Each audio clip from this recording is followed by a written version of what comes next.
We're going to begin with this from Buddha. You can search throughout the entire universe for someone more deserving of your love than you are yourself. And that person is not to be found anywhere. You yourself, as much as anybody in the entire universe, deserve your love and affection.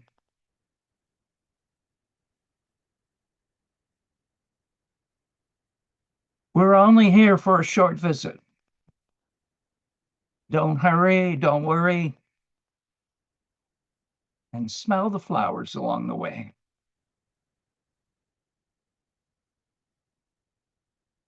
Just be the witness to everything that's going on around you, yet especially inside you. Let what appears to be big around you on the outside be small. Let what's inside you that appears to be small be big. Alan Watts reminds us, heaven is where you are, provided you don't object.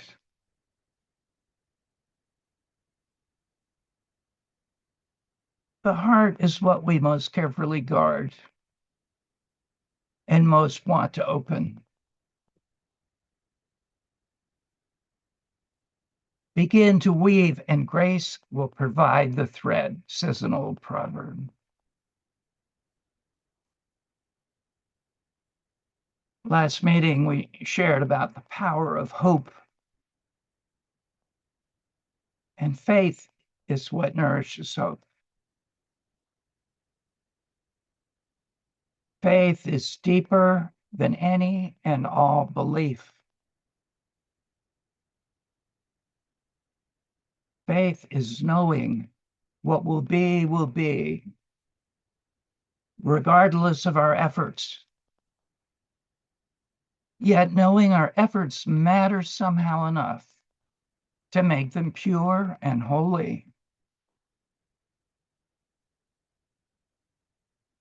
Each time we gather, we share love. What is that word? Well, there's a song that says it's a many-splendored thing. Love is simply attention, awareness. Attention is the open door to love. Love is the highest form of attention.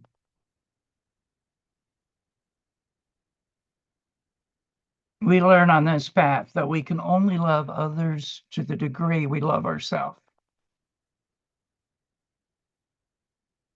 Seeing love as attention makes the complicated very simple.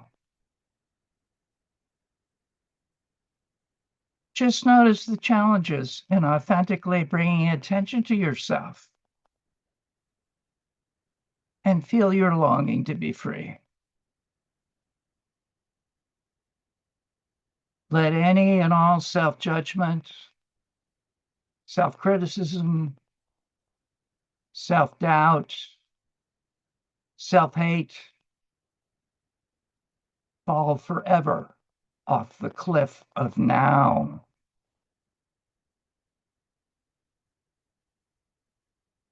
Love is the only force of the universe capable of melting away separation and barriers of the mind. When love is present, understanding comes naturally.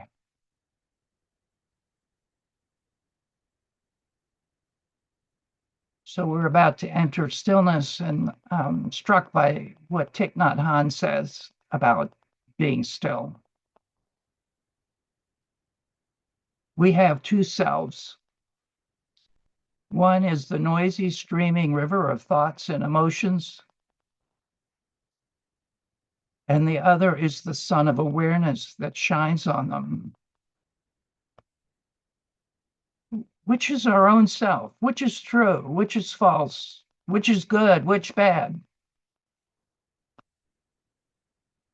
Please calm down, he says. Lay down your sharp sword of thinking. Don't be in such a hurry to cut yourself in two. Both are self. Neither is true, neither is false.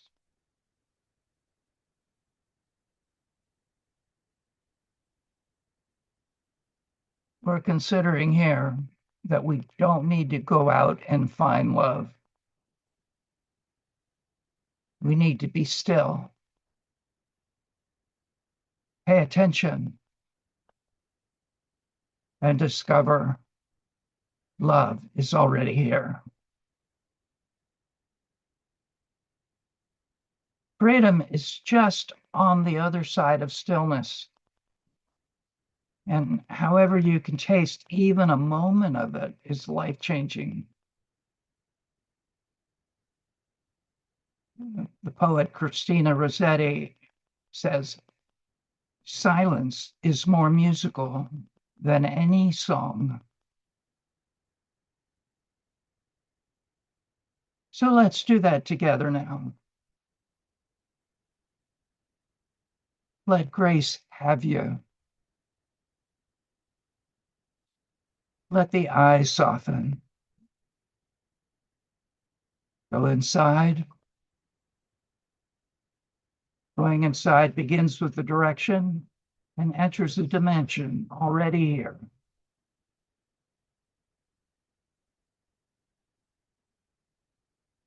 Arrive at the silence of yourself and enter it.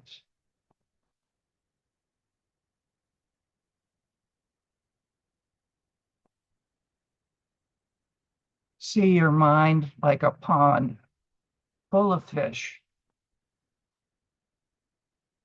Each fish is an emotion or thought. Be the pond, not the fish.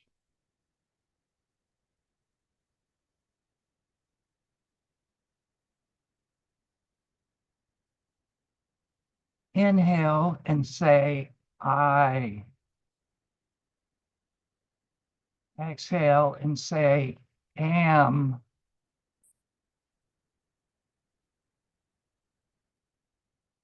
I am. I am. The simplest, most powerful mantra.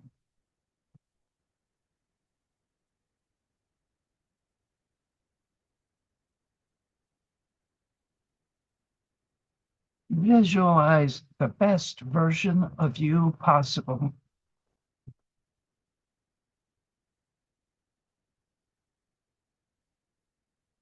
That's who you really are.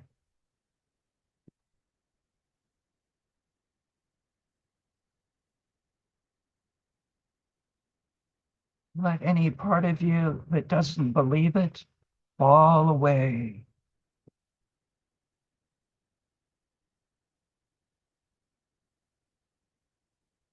Breathe in this fresh start.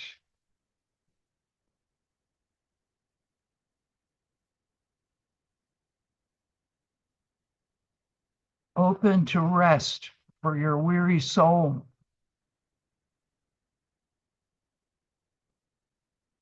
Open to courage for the challenges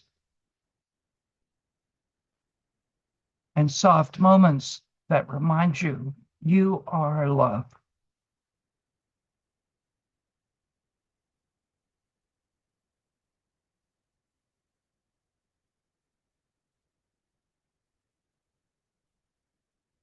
This moment now is the doorway to reality.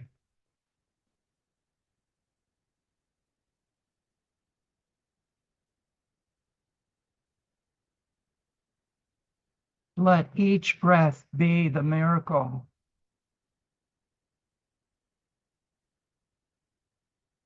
Let each breath be a lifetime.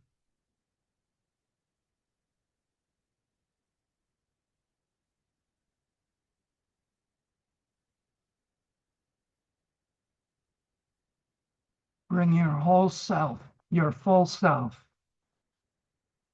to this only moment.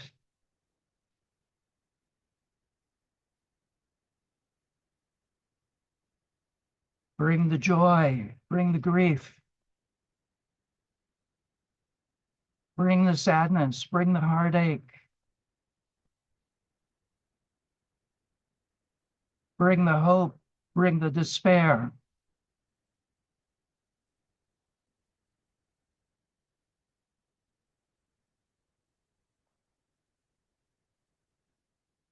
The guide says in The Cosmic Feeling,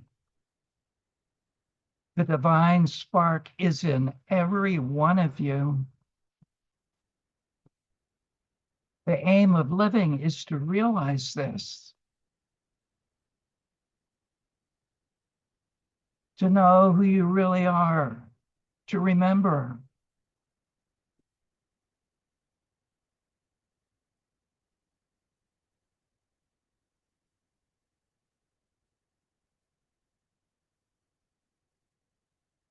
Look into your soul. What's the most beautiful thing you've ever seen?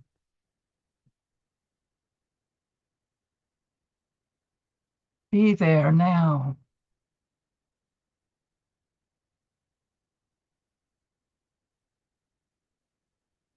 Your soul is a gift to you from the mountaintop.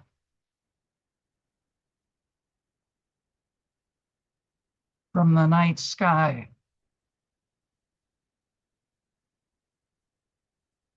From the deep blue sea.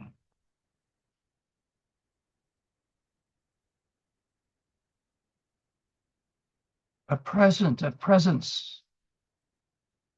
From the vastness and timeless.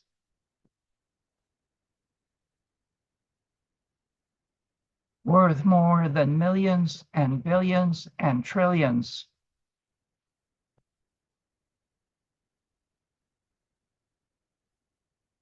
A one-of-a-kind jewel set in skin and bones.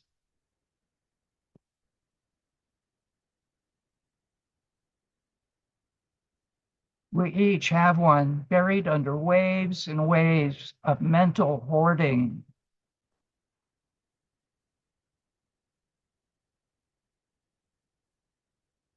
Notice any mental seduction of who, me? Yes, you.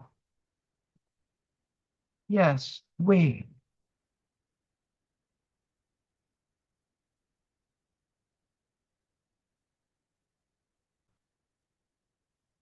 One of the deepest longings is to be seen.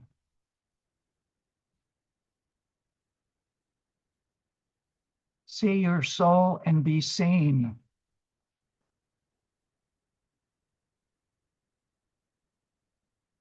See it looking back.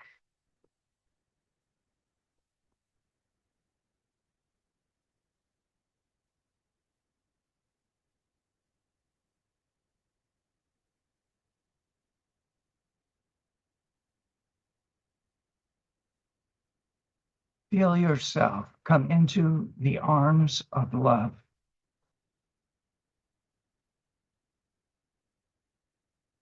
Feel your arms gently wrapping around yourself and all your longing and deep capacity for love.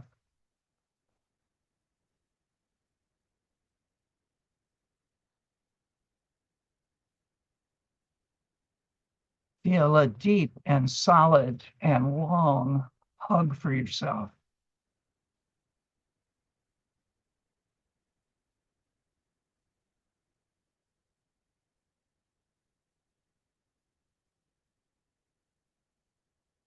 Let yourself slip into the current of your longing.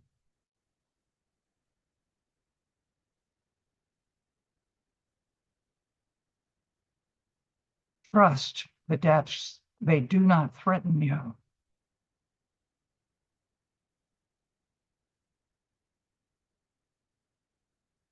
Trust the current, however swift, it will not sweep you away.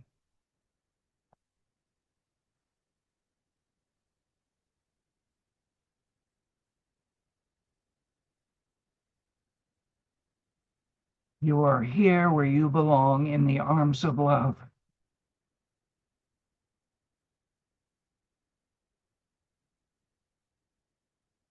Whenever you doubt this, feel your arms embracing you with strength, presence, and ground.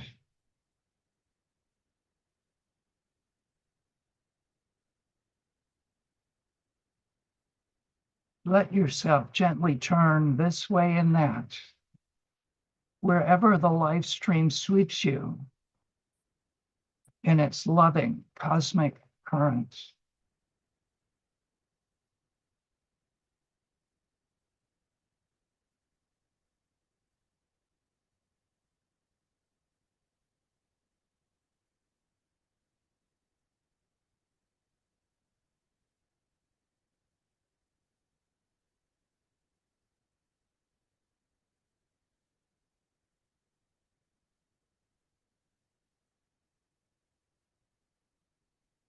You are as God as it gets.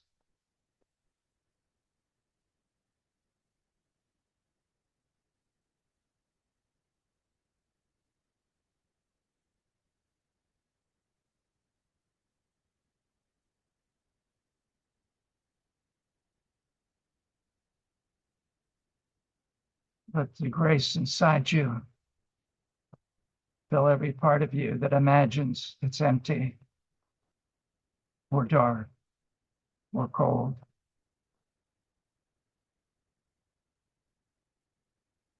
Let the grace inside you touch the grace around you.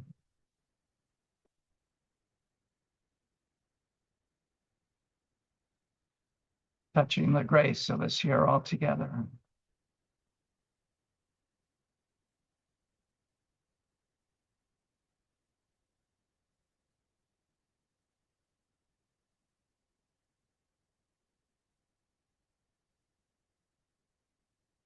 Gently and slowly in your own time, in your own sweet way, bringing yourself back to the circle and leaving a part of you here.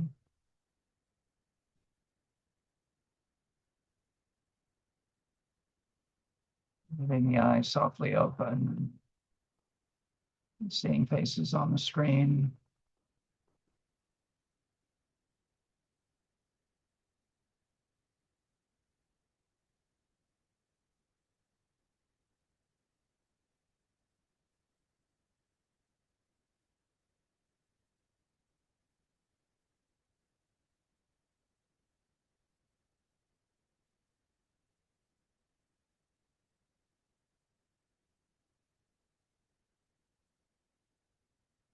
Again, just letting a natural process of transition take its time, whatever you need.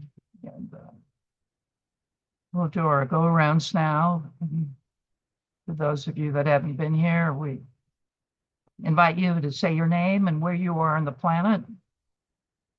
And just to say a few things about what you're noticing right now inside of yourself. And anybody can begin.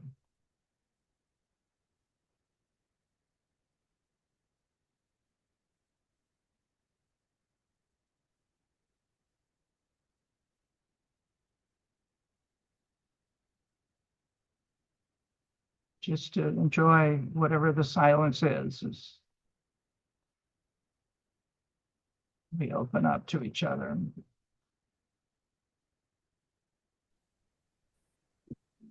I can go. Okay, Chris. Morning, and hi. Really good to see you all. First I want to say, Ryan, I apologize for interrupting silence this morning. I just had forgotten myself. Uh, Um, uh, and I'm feeling very mixed. I'm not feeling very well this morning because I may not be able to stay for um the whole time. Mhm. Um, and I'm in Napa, and but in 20 days I will be in Charlottesville, Virginia, and I'm very, very excited about that. And with all that's facing me and my family when we do get back. So Mhm. thank you.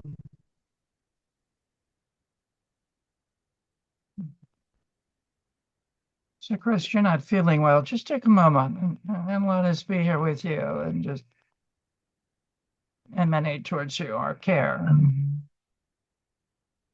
support. Thank you. I You're do already right there in the thick feel, of life, right?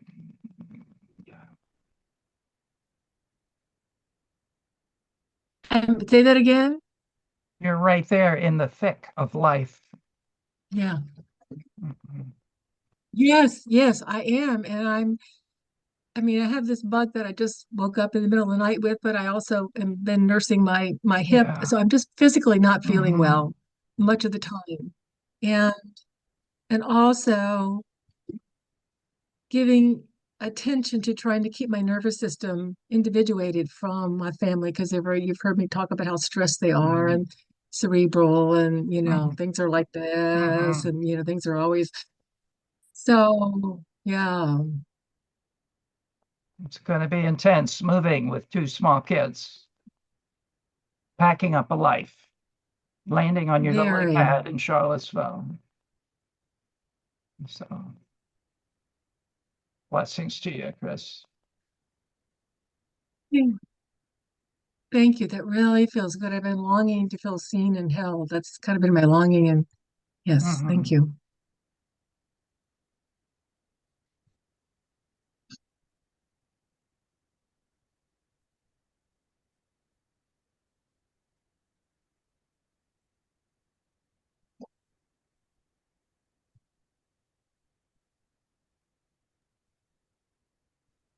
Good morning. I'm Stephen. I've been Stephen for a lot of years. Uh, Not sure who Stephen is, but it's nice to be here. It's always nice to see you, Brian. You look well, actually. Happy to see. Um, I'm in New York right now. I go to Florida on occasion, and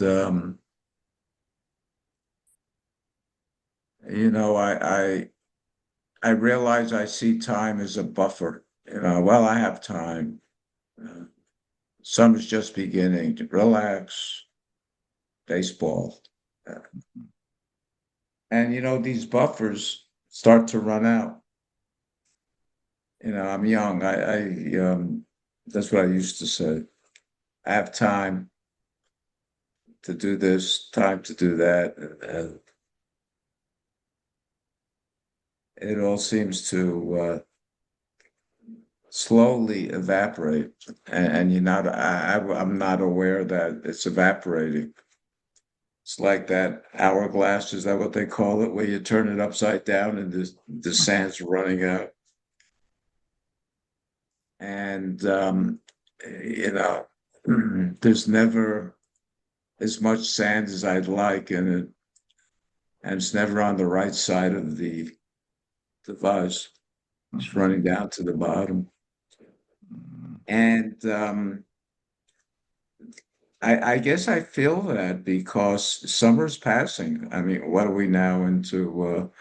Trusty computer knows more than I know. It's July 26th. And I remember when it was May, June now, man, beginning of summer. And I don't wish to be too maudlin and depress myself and others, but I'm in New York. The weather's lovely, actually. Um, and I may go down to Florida. I have a friend here actually is on the group. I'm glad she is. Um, and I realize time moves, but if I'm able to truly be in the moment, in the true sense of the word, time is irrelevant. Yeah. And I'm not sure what being in the moment really means, except it's dropping into my body. And I'm trying it right now as I speak. When I was speaking about time and the sand dropping down to the bottom of the hourglass, I guess, um, time seemed very real. But as I speak and I'm in my body and experience the functioning of my body, the heartbeat, time suddenly becomes irrelevant. And I'm probably not the first one to be aware of that. The trick I would think would be to stay in the body as much as possible. Yeah. And And to I keep find coming that, back, when we notice we're out of our body, rather than, oh, what did I do wrong? It's like, oh, I can come back. Right? right. And I'm coming back and that's where the power is coming back. Mhm. But it's nice to be here too at this moment. Yeah, Thank you. beautiful. Looks good on you, Stephen.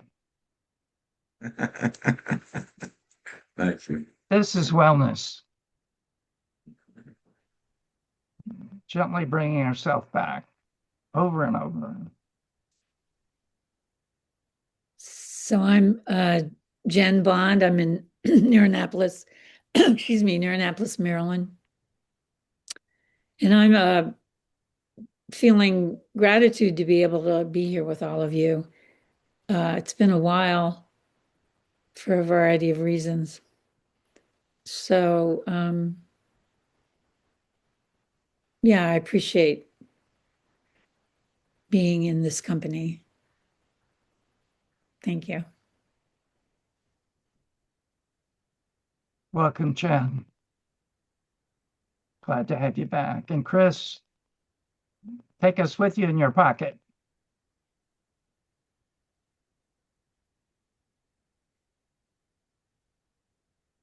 Glad you came.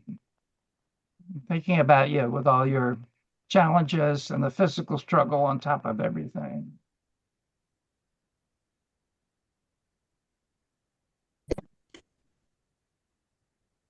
Okay. Thank you. It means a lot, a lot. Body is just not up for it. Mhm. So blessings to all, love to all of you. Glad you came to fill up.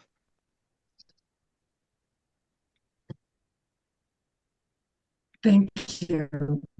Thank you. Thank you. Yes, very much.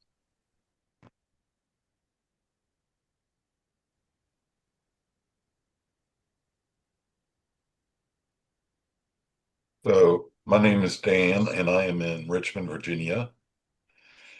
Um, right now, I'm feeling calm, fairly calm, because of that wonderful meditation, and looking forward to hearing more.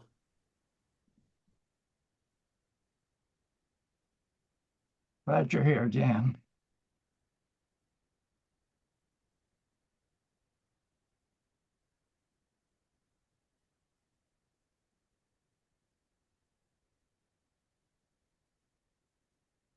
I can go. I'm the new friend of Stephen. My name is Megan. I'm here in New York City as well. Um, very grateful to be here.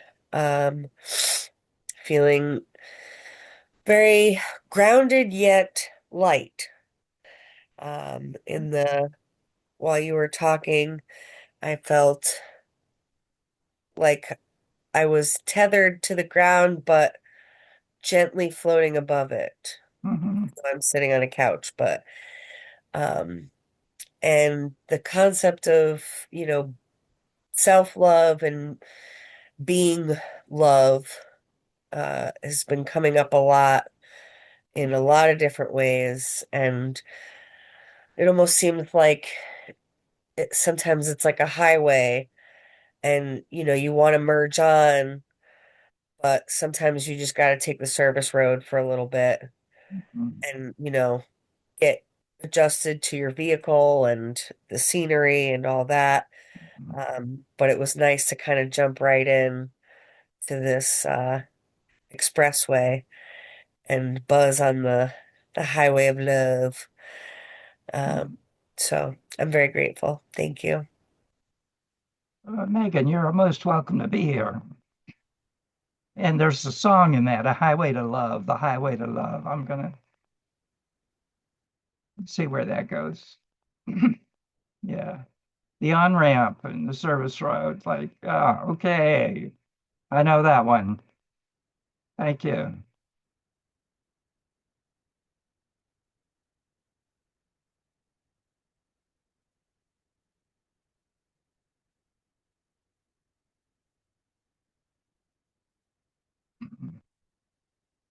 Okay, nobody else is jumping in, so I'll talk. I'm in TUK, South Carolina, south of Charlotte, and we've had a lot of rain the last few days, so that's kind of oppressing. But I'm still enjoying the summer and trying to remember it's not over.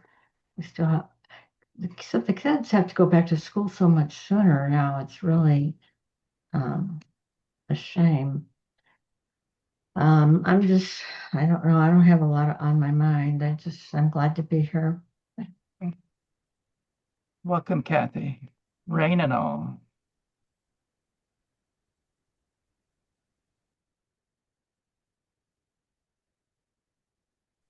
Hello, everybody. I'm Saida, and I'm from Denmark. Right now in a suburb not far away from Copenhagen. And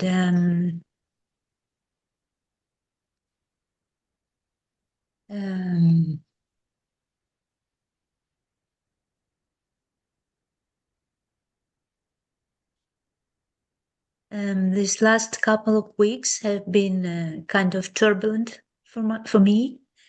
And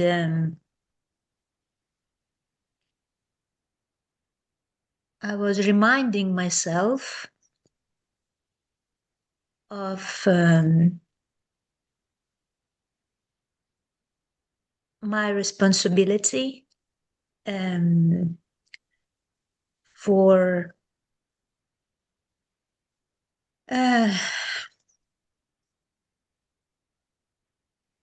actually how I'm feeling and how I perceive what is happening around me. And also focusing on, well, I choose to have care for myself unconditionally. And this is for me, it's like, it gives me the sense of my power, because this is up to me how I choose to respond. And also I feel right now, I feel as I want to, I have this need of isolation. And for me, I do see, like, well, okay, is it, what purpose is it? Like, what is the motive of that? Is it restoring, or is it relieving? Like I'm relieved because I'm isolated, or is it like am I restored because I'm isolated? And for me, it feels like It feels like kind of a mixture, but I think it's mostly like relieving. Mhm. Also restoring, because actually I have kind of isolated myself, and still it's not. It's the process is going on. This some Mhm. details. I will not go into the details, but I would like to share how I relate to that. Mhm. Um, so it's it's kind of turbulent for me right now, and it's good that I'm smiling because I see it, and still I also feel like I'm not. Um, I'm not. It feels like it's slipping through my kind of, sometimes it feels like I'm controlling it, and sometimes it feels like I cannot control it, Mhm. and then it's very much like turbulent. Um, Mhm. um, yeah, so being here, like I have taken a choice to join you all, and it feels like I'm landed in a way. I'm still in this, like kind of turbulent state, Mhm. and being here and saying it and sharing it gives me kind of sense of landing, like I'm landed Mhm. and Mhm. grounded in a way, because now I said it and you've heard it. Mhm. And you've heard it in a new way when we're speaking here. We hear ourselves sometimes in a fresh way. And I have also said, like, I'm sad. So, Mhm. Yeah. Just take a moment and let us be with you in that sad. yeah. And it's Oh, also my birthday today. So, really? Oh. yeah. So,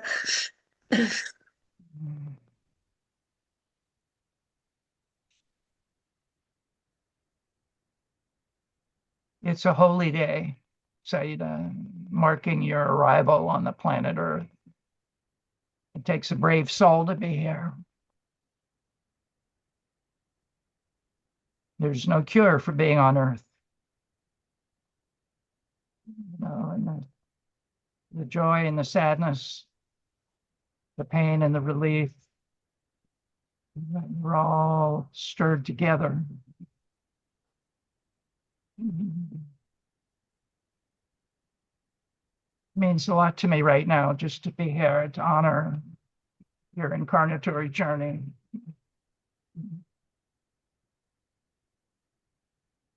Being a human being is the most vulnerable thing in the universe.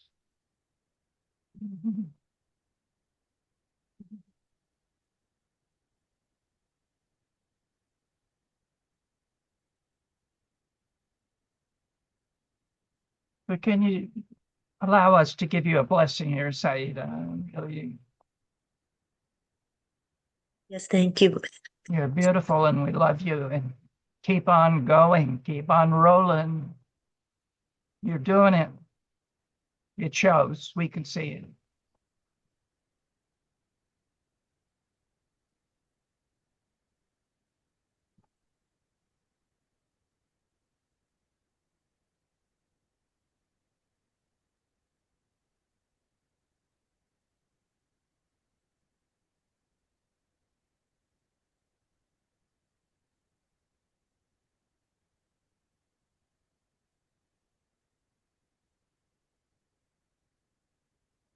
What are you noticing, Saida, right now?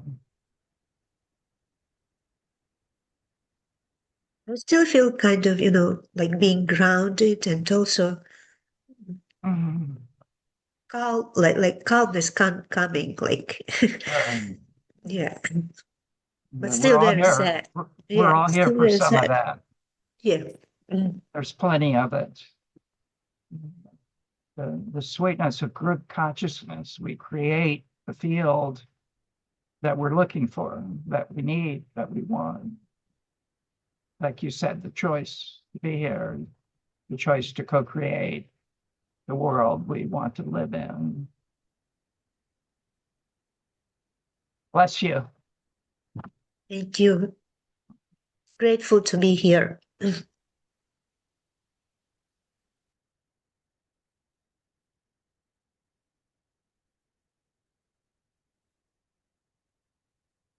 Welcome, Pam and Rodney. Hey, Brian. Hey, Brian. Sorry I missed the meditation. I actually clicked on something and watched a meditation that you did a while ago, which was very good. And I wasn't sure it was live or not. And then all of a sudden It's I live. realized. Anyway, it was touching what just happened. And when you said it takes a brave soul to be here, I got tears in my eyes. Mhm. I and then you said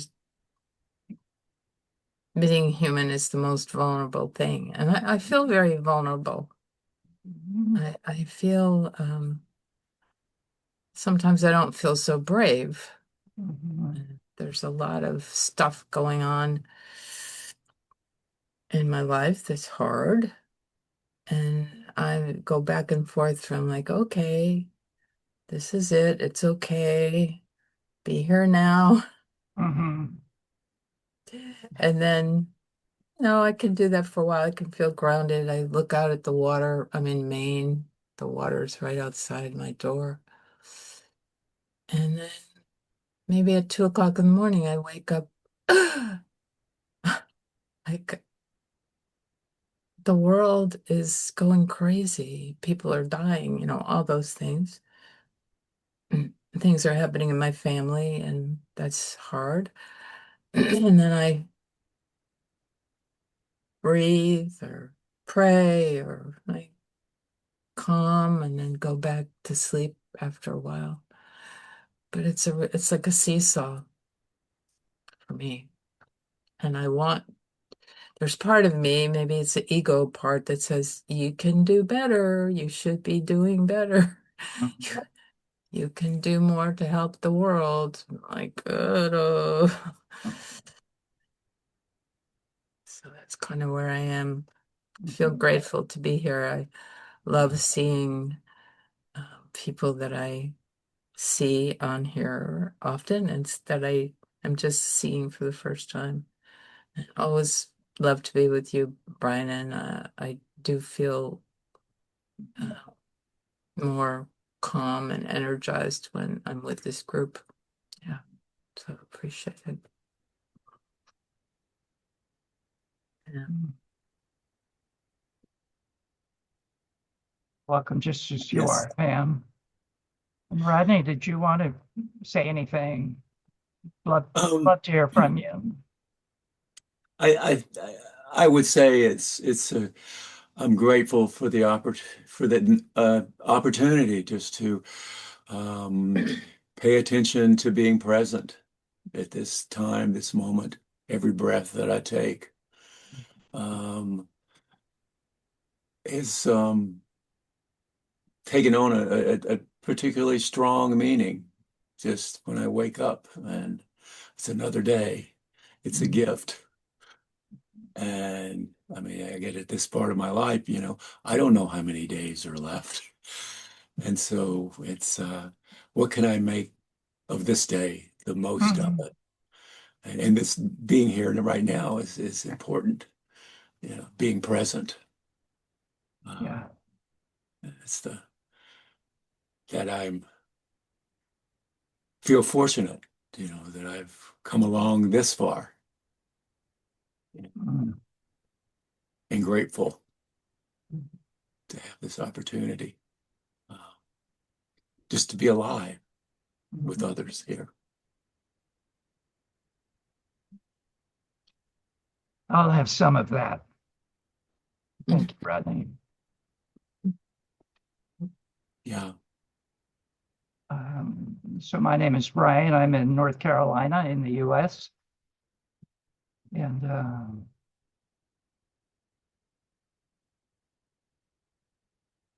I'm feeling so grateful to be here. And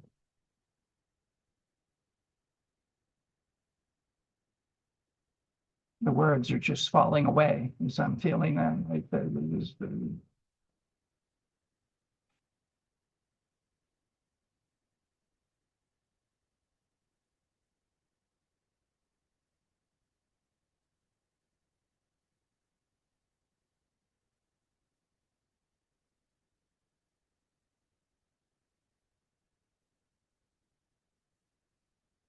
A student asked the master, "What is love?" "The total absence of fear," said the master. "What is it we fear?" "Love," said the master.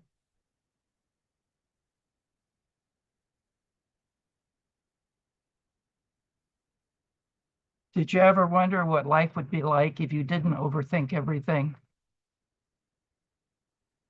I think about it all the time because I'm human. And as human beings, that's the first thing we turn to is our thinking, which is a useful thing if we're trying to solve a problem like who do I call because the toilet's overflowing. It turns out it's not very useful to understand what's calling me right now, because the overthinking can come in. And I was really drawn to what we were saying before the meditation about love being attention, because love sounds so complicated. And many of us have very limited views of our ability to be loved, to be loving. Sounds like something it's hard to learn, takes a long time. Yet the understanding of love as attention makes it very simple. I love you when I bring all my attention and just take you in and listen. I love myself when I do the same thing. Even with all the self-doubt, the self-criticism, self-judgment, a lifetime that I've accumulated, I'm beginning to see when I just pause and turn to myself and say, how are you right now? What do you want? What do you need? Can I get you something? Just like that, the door opens to love and the love starts to flow.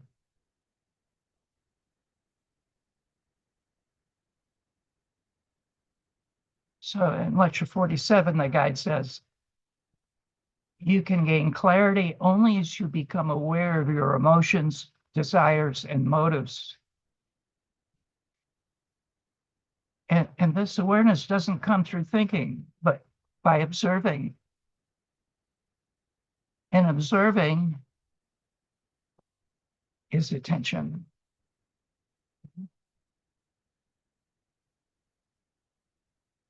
Healing means taking an honest look at the role we play in our own suffering.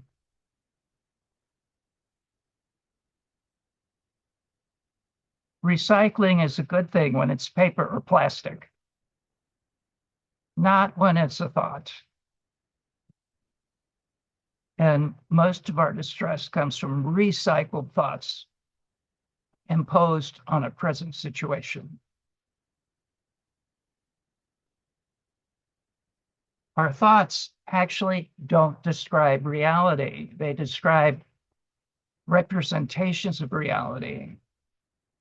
They're mental symbols based on limited input, past memory, and conditioning.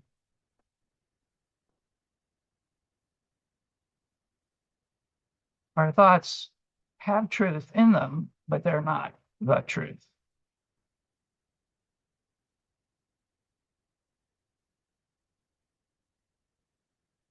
As far as our thoughts, coming back to the Buddha again, Buddha never asked us to find ourselves. It asked us to stop imagining ourselves. And our worried thinking is a loop. It's disconnected from actual events. And believing our thoughts is like mistaking a shadow for what the object is that's making the shadow.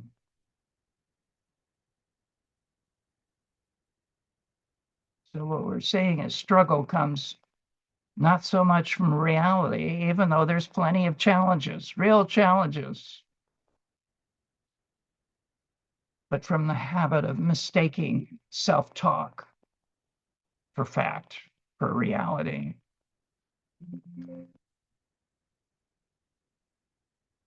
So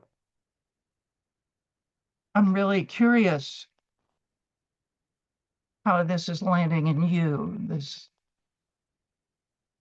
offering of love, being attention, and that we don't have to know how to love ourselves. Just bring kind, caring attention to ourselves starts to bring the love as an experience that most of us have been searching for all our life.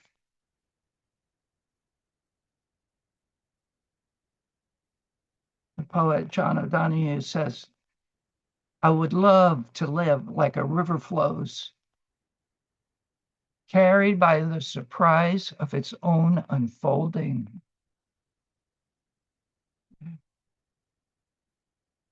So that's what happens when we're just observing and paying attention to the human part of us that,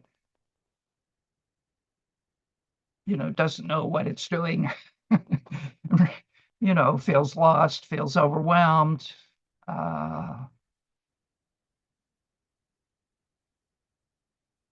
Like we're, instead of giving ourselves a piece of our mind, we're wanting to give ourselves a piece of our heart.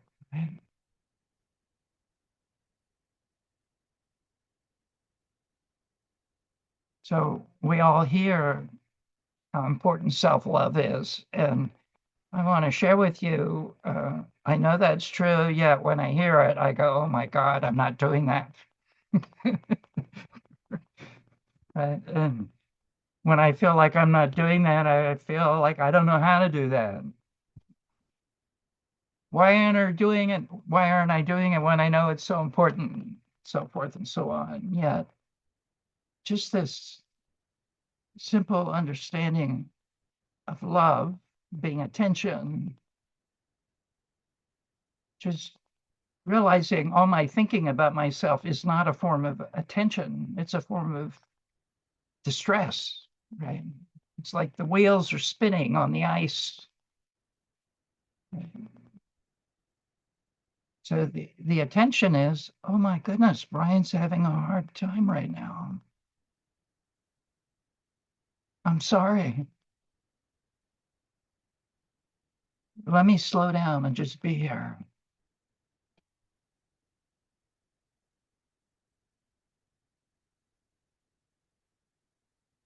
And I really want to invite some sharing around this. Because, the thing about the Pathwork is it's like a Swiss Army knife with 150 blades in it. You can hardly pick the knife up. It's got so many tools. Yet, I feel this is really what the guide is bringing us to, is just helping see all the obstacles to our paying attention, to presence. Because once we see them, we can let them go. Oh, I'm overthinking right now. Oh, I'm judging myself right now. Right? We're observing what's happening instead of feeling the effects. Right? I'm noticing from attention, Brian's judging himself. I feel some kindness. I know what that's like. That's horrible. Instead of, oh, yeah, I really am unworthy. I'm really worthless. I'm believing what the self-judgment is saying instead of saying it's just the shadow on the wall. Okay.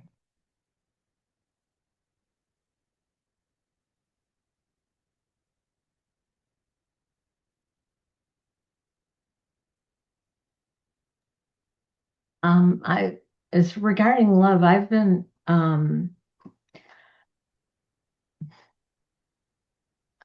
focusing on when I was a real young child. I know what I I was going through my pictures of when I was maybe 5 or 6, and there's one that I'm sitting in a sand pile of sand with my bucket and my shovel, and I'm just smiling. I'm just so happy.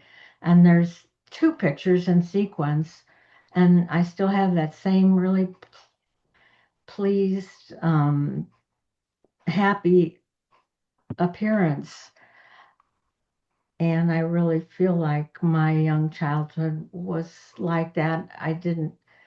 We lived in a farm town, and there wasn't a lot going on. Our lives were pretty simple, mundane.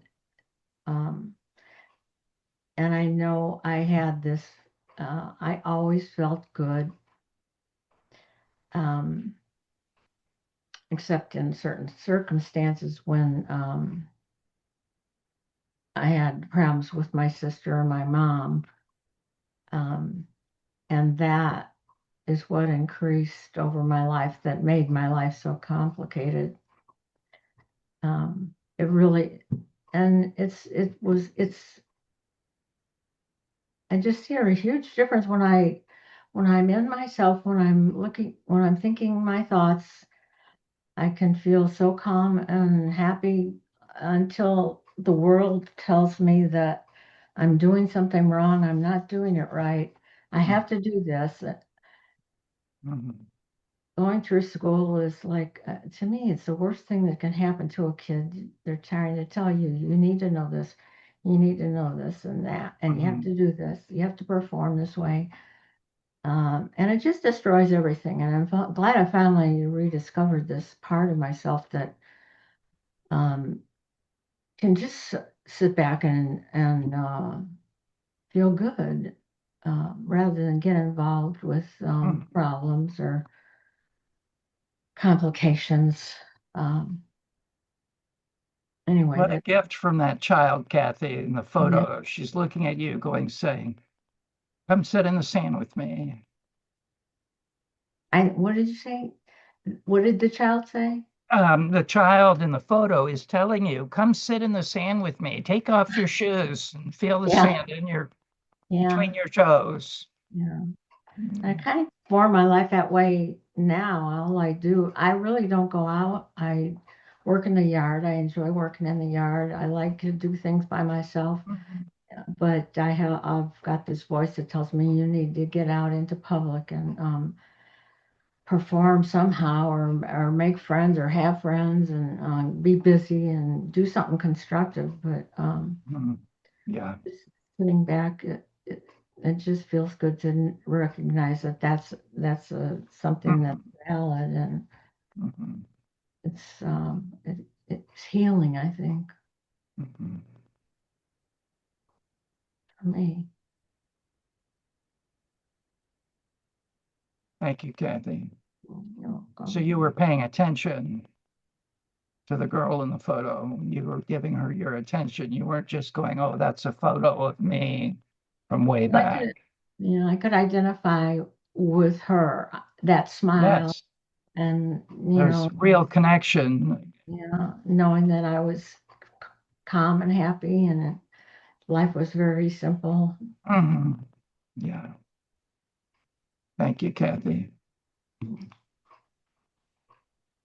It, it seems with the Swiss knife analogy, what you're saying is you only need one tool, Mhm. not 150, and that tool is attention, Mhm.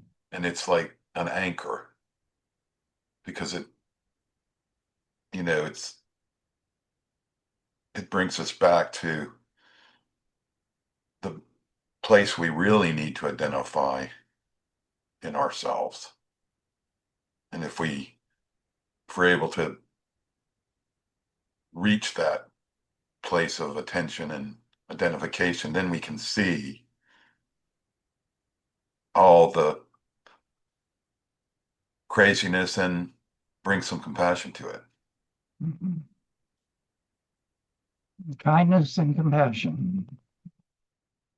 Mhm.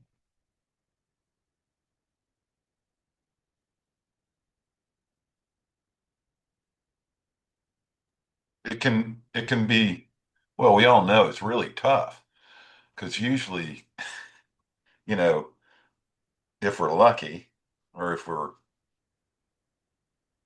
we find, where we find ourselves is in the muck. We're not in this place of identifying from with attention. We're stuck in the muckety muck. Right. And the key is to recognize the muckety muck is a lot of thoughts, a lot of old bodily imprints and trauma. And the objective, I guess, or the goal is to Mhm. come back to attending to that and not being stuck in it. Mhm. We can see we're the pond and not the fish.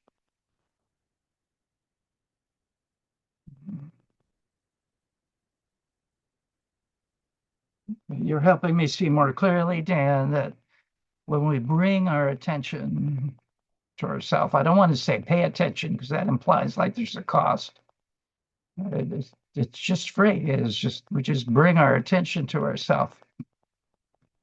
As we do that, we're shifting from the one who is in the struggle to the compassionate observer who is saying what the intensity of the struggle is for this human being. It's our innermost being, our spiritual nature,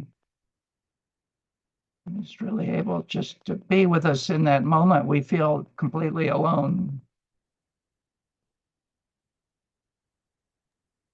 And the trap is, at least for me, was when I really brought attention, for the first time, and it sometimes feels like the first time every time, Mhm. I go, oh my God, this is fucked up. So immediately back Yeah. in, to the judgment and to the muckety muck without even realizing it, that I've shifted that quickly. Yeah. And then it's a little intense and, Mhm. getting back to attending to the anxiety and the fear of this Mhm. idea, which I loved how you described it as not a reality, but a facsimile. Um, Mhm. it's recognizing that and again coming back. Yeah. So, what we're uh, learning on this path is that our real distress, our most intense distress, is actually not about what's happening on the outer level that we say is causing our distress. Right? It's our self-talk about it. It's our self-judgment about it. It's the part of us that's saying, you don't know what to do. You're not in control. You, you're a failure. Or here you are again. Or, you know, that's where the real pain is. And that's where we want to bring our attention. It is not to, the outer, but the inner. Like, oh, I'm feeling like this is my fault. Okay, well, if it's just being willing to see it, it helps us not fall and succumb into the thought of it, right? Like, oh, I'm seeing the thought, this is my fault. You see, I'm feeling all the emotions that's coming from that thought that it's my fault, that I'm a loser, I don't know what I'm doing, right? I know it helps me to say my name out loud when I'm going through something like this and say, Brian's having a shame attack. Wow, that kind of snaps me out of just being totally consumed by the shame attack. And I'm looking around going, oh, I know what that's like. Poor guy. I want to be here with him, right? So we're really looking how to step out of the trance, right? Like our distress is coming from being in a trance around an event.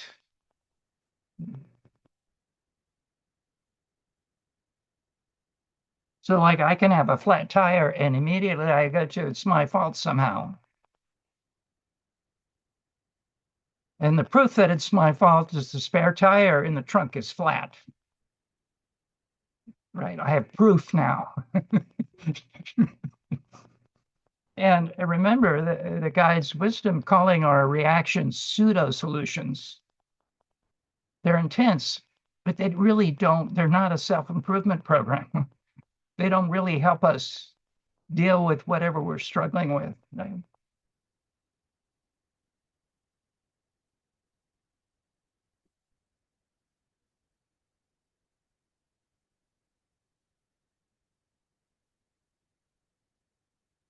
So Dan, when you're noticing those thoughts, like visualize a friend that you really love, that you really cared about and respected having those thoughts. And your ability just to be present with him because of your own struggle, right? Without saying anything or giving advice or like, I'm here with you.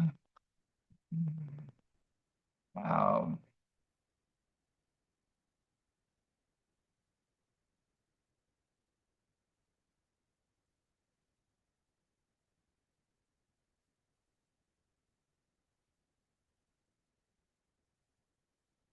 Anything, anything else, Dan, coming to you? And thank you. Uh, I like the concept of the Swiss Army knife with 150 little things. And it feels really that I carry around a bulky, heavy Swiss Army knife that I like to just drop. And I don't need 150 tools because at any one time I'm only using one. And I have to choose the right one. And that's not a very hard decision, really, because the tool I probably require at any particular time is self-love, the love I never received as a child. And I can't get that from my mind. And I can't get that from the Swiss Army knife. I can only get that from myself. And I can't get that from another person either. Not the love that I never got from my mother. But I can get that from myself. And I can only get that if I'm able to drop into my body. And intuitively, I know how to self-love. It's really embracing myself. It's touching myself. And it's not saying, you're okay, Stephen. You're really okay. And there's nothing wrong with that, but it's really more of a physical, visceral experience that I longed for as a child. And to repeatedly give that to myself until the quote, myself really believes I do love myself. And that is my own Swiss Army knife. That tool that knows what I need at any particular time. And And I'm giving it to myself right now just by being here with other people that understand what I'm saying. And if I look for it outside, I probably won't get it. I really need to find it within myself in the company of others that understand that. I used to know a very smart person, really was smart, who said, we do it with others, but by ourselves, which I really liked. Hmm. I'm going to So, really sit in that one. That's really intriguing. yeah, he was really smart, Mhm. intellectually, emotionally. And of course, he passed away. All the smart ones pass away. Anyway, I'm enjoying the group. Thank you. Yeah, thank you, Stephen, for your sharing here.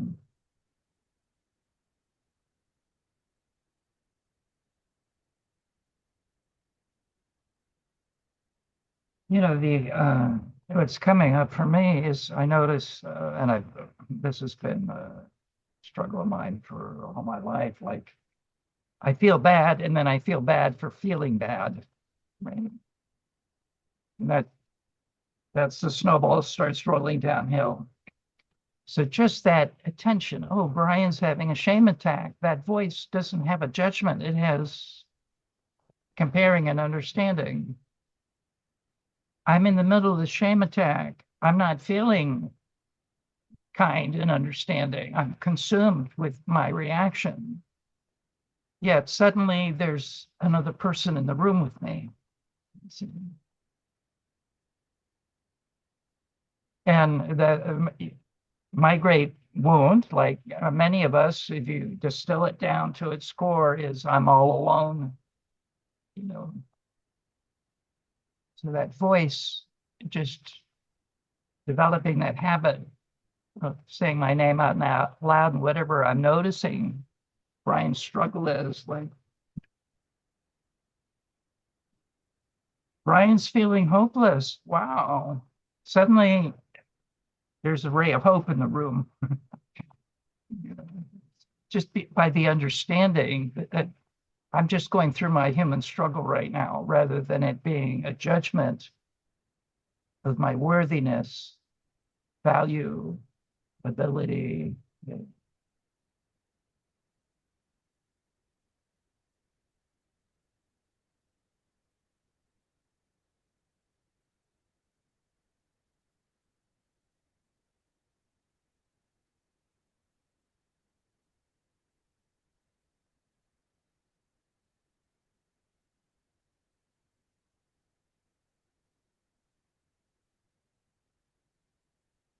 I'll say it again. Love is attention. Attention is love. There's nothing to know, nothing to do. It's just simply turning the presence of our innermost being, that soul we were looking into during the meditation, bringing the gaze of that innermost being to this human being who is stuck on planet Earth going through life without an instruction manual, right?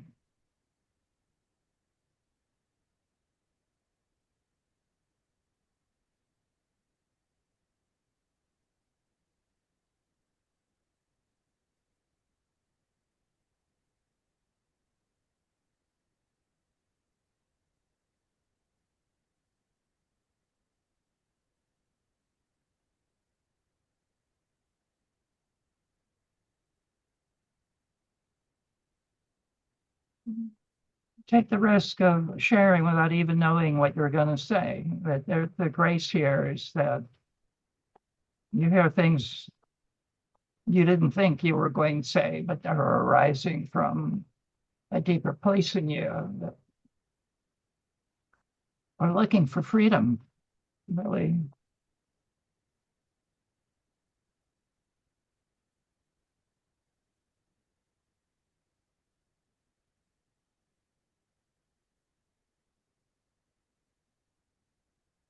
Megan, I don't want to pick on you, but I noticed your wheels are turning. Like, and just to know how free you are here to say anything without it having to Yes. sound. Well, I've been kind of thinking from what Dan was saying about, if you look at the image for a second, you're like, this is messed up. And it got me thinking of photography, which is what I originally went to school for. And, you think about the different lens and when you take a picture, what you frame and then what you can zoom in on, and then you go print the picture and you can make it bigger or smaller or put a filter on it and add color and all this other stuff. And I feel like I also went into almost like a room of mirrors at one point. Um, which mirrors are involved in photography too, but just in terms of like that reflection, it's reversed and backwards and upside down, and it can get really confusing. And where do I want the focus to be? What do I want the picture to look like? And kind of taking that driver's seat and saying, okay, there's a lot going on. Let's just blur the lens out. Let's zoom all the way out and take the full vista. And then you don't see some of this pain over here or this over here. You just kind of see, okay, big, nice bubble of calm. And then when you're ready, you can zoom in and address, now Photoshop digitally address the white noise or this, that, and the other. And so that's where my brain has been kind of Mm-hmm. going back and forth. Yeah.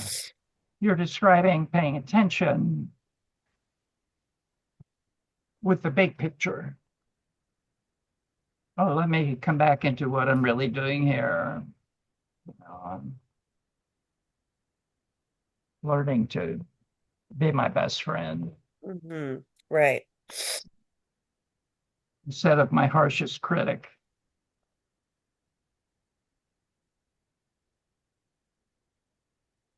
Yeah, which is hard, especially in like the art world when Yeah, you have people critiquing your version of beauty. yeah. You're sharing of your innermost being, really. Yeah. That takes courage.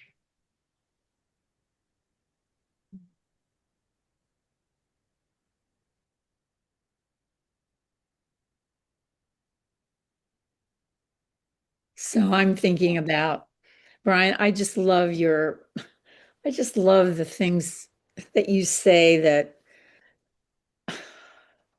I just relate to so much. And you're, framing it or just like when you said a shame attack, like that. I mean, I could put in so many other words, a blame attack. I have Hmm. blame attacks, right? Yeah, It's my fault. It must be my fault. That yeah, I mean, just noticing that, and I'm aware that it's um, one of my defaults is kind of like, well, I must be the problem. Uh, so then I don't stand up for myself because I'm coming from, it's my fault. And yeah, if I were different, then, whatever. So, and I'm just aware that yes, I tend to get overwhelmed, feel overwhelmed, and then I don't, I'll feel dependent on like I'm going through some big medical kinds of things, and I notice that I don't demand clarity. I don't demand, and um, I don't explain myself fully, and I let things slip by. Anyway, I just appreciate your shame attack. yeah. And I'm really drawn to that part about the challenge to stand up for yourself, it- especially about the part of being clear, right? Because that's within ourself. So remember this feeling that it's my fault. First of all, everybody I've ever met has some version of that very deep down in there, right? It's our core sense of unworthiness. So there must be something wrong. So with serious health condition, which you know I have also, there is this feeling there's something wrong with me. On the physical level, I'm not in control of it. right.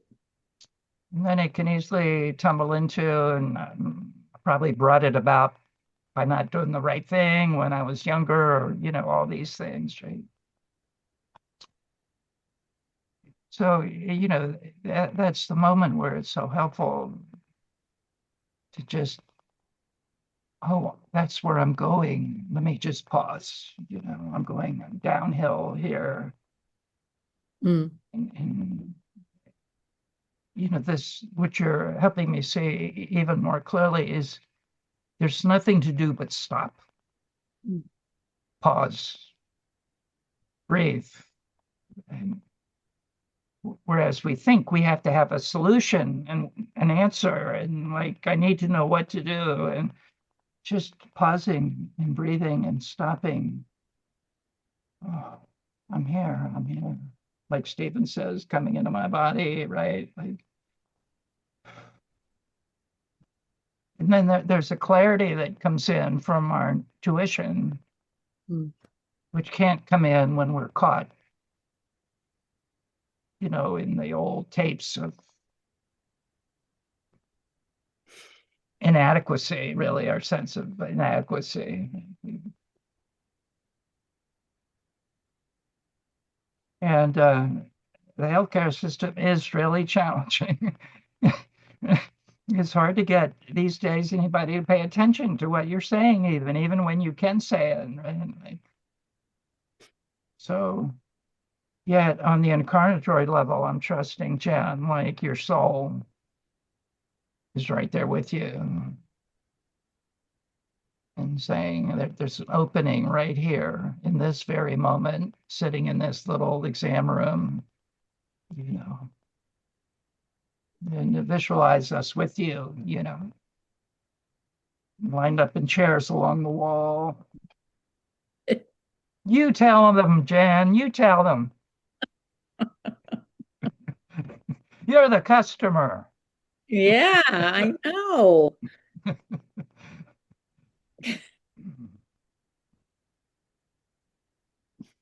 Thank you. You're welcome. I'm so glad you're here, Jen. Likewise. Yeah. So we have about 5 minutes just to make room for anyone who's sitting on something, really to leave it here, not take it with you.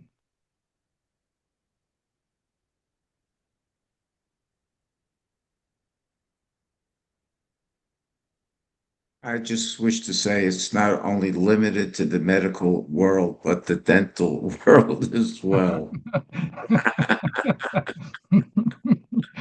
And for me, the dental world is much more expensive than the medical world. Thank you, Stephen. I'll chew on that one.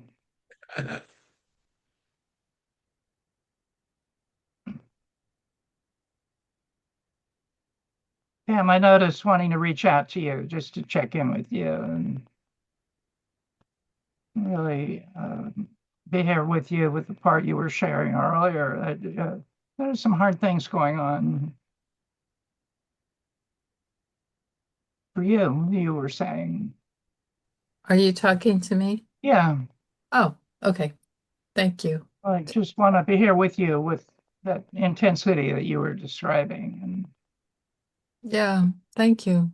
bring some Um, kindness and I understanding. feel like there's stuff, but I'm not even sure what it is. Mhm. That's where I'm at. I feel like my mind is a little foggy.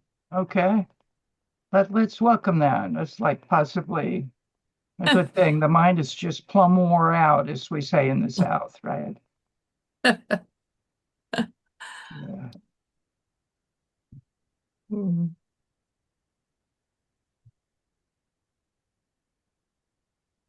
Can you feel us here with you, Pam?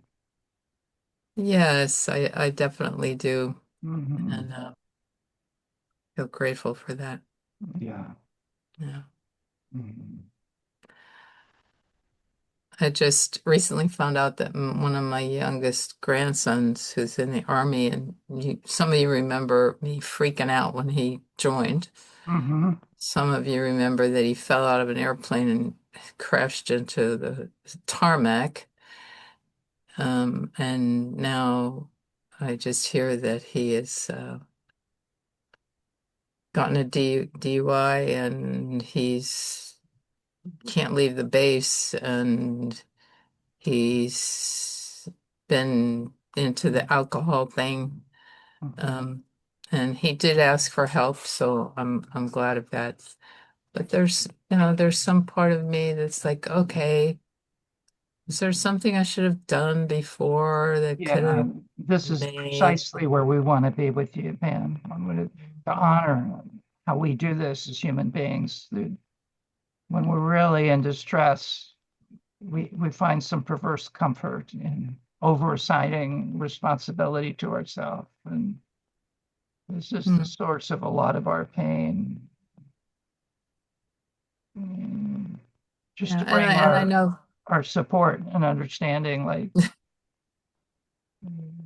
hard to let that go, right? Especially as a grandmother, and the parent of the child who had the child and all of that. Bleh. Yeah, that's good. Yeah. Ah, Ah. beautiful. Um, mhm.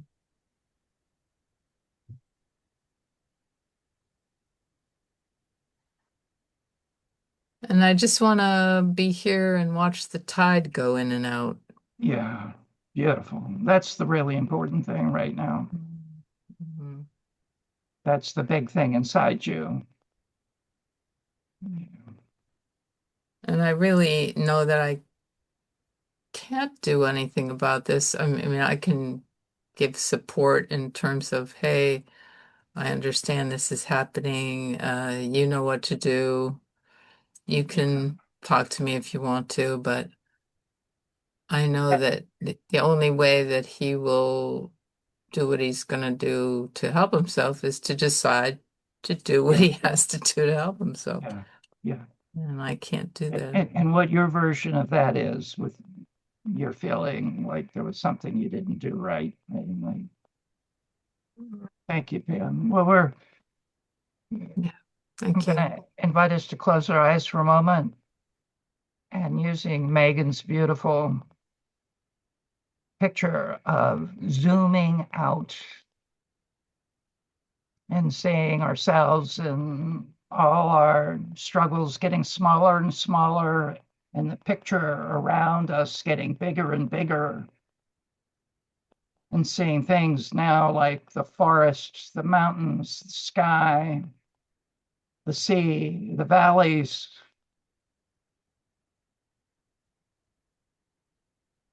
and just allowing a voice from deep down inside, voice that is so familiar, saying to you, I'm here with you. I'm here with you.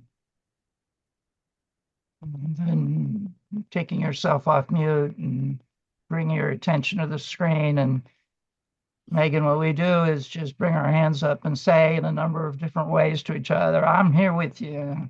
I'm here with you, Pam. Here with you. Yeah, Here with you. I'm here with you. With you. Here with you.